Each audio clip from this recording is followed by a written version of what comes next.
Nous restons à Bobo-Dioulasso, capitale économique du Burkina et ville culturelle par excellence qui va abriter le coup d'envoi de la 3e édition du mois du patrimoine burkinabé. L'information est rendue officielle et publique par le comité d'organisation qui était face à la presse. Il a également levé un coin de voile sur les innovations de l'édition de 2025 qui se tiendra du 18 avril au 18 mai prochain sur toute l'étendue du territoire national. Précision avec Issoufou Kabouré et Lambert Soma. Le mois du patrimoine burkinabé se tient du 18 avril au 18 mai prochain. L'objectif est de découvrir et de s'approprier la richesse culturelle burkinabé. En plus des activités habituelles comme les circuits de visite, les commémorations des journées du patrimoine et de la culture et l'investiture des ambassadeurs, la 3e édition du mois du patrimoine enregistre des innovations.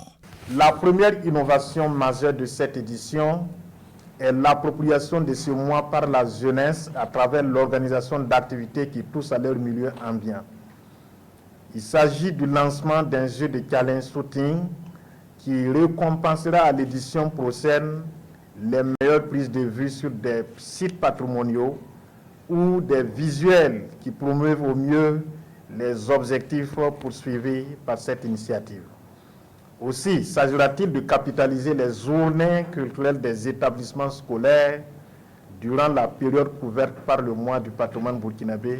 La 3e édition du mois du patrimoine est placée sous le thème patrimoine culturel et développement économique. Ce thème soulève la réflexion sur la manière dont le patrimoine culturel peut contribuer concrètement au développement économique des régions, des collectivités territoriales et comment il peut améliorer le bien-être des populations. Le lancement officiel aura lieu le 17 avril à Bobo-Dioulasso. Bobo abrite SIA, centre historique donc de Bobo-Dioulasso, qui est un site inscrit sur la liste indicative du Burkina Faso donc auprès de l'UNESCO et qui est un site également qui remplit toutes les conditions pour être classé sur la liste du patrimoine mondial.